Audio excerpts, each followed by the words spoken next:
Ibu hamil sering buang air kecil, normal atau nggak normal?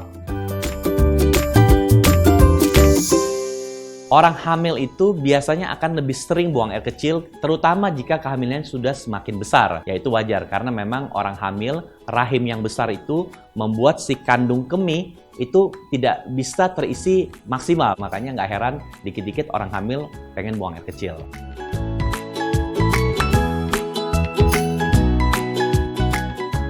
Tentunya yang membuat bumil sering buang air kecil itu juga ditandai dengan banyaknya minum air. Biasanya dokter menyarankan harus minum air 2 liter atau lebih untuk mencegah dehidrasi, ya kan? Supaya untuk menjaga tubuhnya nggak terlalu panas. Kan orang hamil itu suhu tubuhnya meningkat. Otomatis dia kadang-kadang suka minum air putih, suka minum air es, dan segala macamnya untuk membuat badannya itu menjadi lebih adem. Jadi itu semua, kenapa bumil biasanya itu lebih sering buang air kecil. Sering buang air kecil, ini memang harus diwaspadai. Bisa kondisinya itu normal, bisa juga kondisinya abnormal. Kondisi abnormal jika ada tanda-tanda infeksi saluran kemih.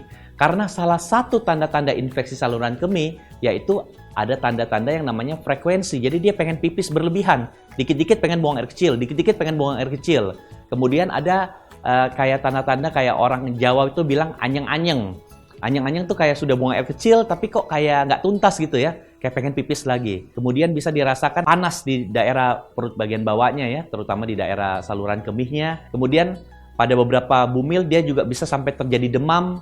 Nah, itu harus diwaspadai. Bahkan kadang-kadang di urinnya tersendiri itu bisa keruh dan bahkan berbau yang tidak sedap atau berbau yang abnormal. Kalau itu tandanya, kita harus waspadai. Jangan-jangan bumil tersebut menderita infeksi saluran kemih atau ISK. Dan kalau itu terjadi, memang harus segera melakukan pemeriksaan urin di laboratorium. Jadi ISK ini bisa membahayakan si bumil dan juga membahayakan janin di dalam kandungannya. Membahayakan diri bumil ini contohnya gini. Infeksi saluran kemih itu kan infeksi yang terjadi di kandung kemih. Nah, ketika bakterinya terlalu banyak, umumnya ini bakteri yang bernama bakteri E. coli ya. Bakteri E. coli ini terlalu banyak, dia biasanya bisa naik sampai ke saluran ginjal, bahkan naik sampai ke ginjal. Dan bisa terjadi infeksi ginjal. Nah, ini sangat berbahaya tentunya kalau sampai terjadi infeksi ginjal pada seorang ibu hamil.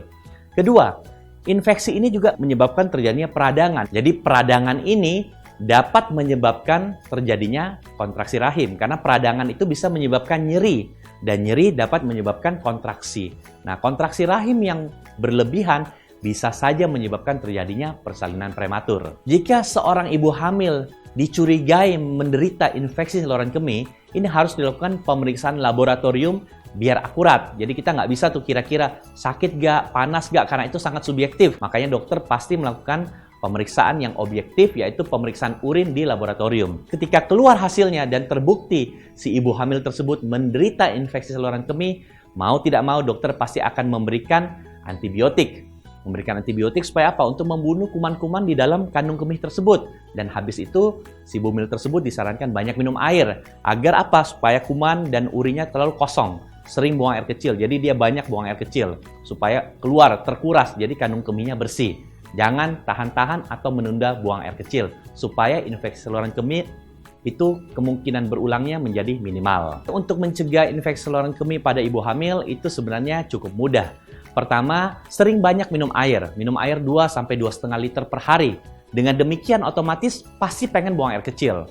Nah, kalau sudah pengen buang air kecil jangan ditahan-tahan, itu kuncinya ya. Kenapa seperti itu? Supaya si kandung kemih itu terkuras. Jadi kalaupun ada bakteri yang masuk, dia terdorong keluar dari organ kandung kemih. Kemudian kita bisa mencoba minum jus cranberry. Cranberry ini dapat membunuh bakteri-bakteri E. coli yang mungkin ada di dalam kandung kemih. Nah, sebagai informasi, bakteri E. coli ini umumnya berasal dari saluran cerna atau dari anus. Makanya ini juga penting melakukan cebok atau membersihkan ketika buang air kecil, itu upayakan mengusap dari depan ke belakang. Jangan dari belakang ke depan ya. Takutnya kalau di daerah anus ada bakteri E. coli, itu terdorong ke depan, berpotensi masuk ke saluran kemih, dapat menyebabkan infeksi saluran kemih. Dan terakhir kali, boleh mengkonsumsi vitamin C. Karena vitamin C dapat membantu untuk meningkatkan daya tahan tubuh untuk melawan risiko-risiko kalau terjadi peradangan atau infeksi.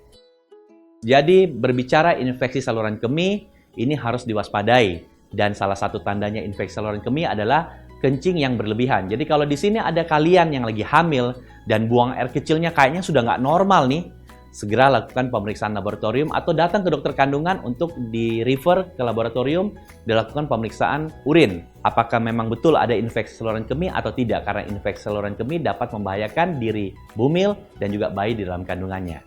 Semoga kalian suka dengan video ini. Jangan lupa like, share, dan komen di kolom komentar.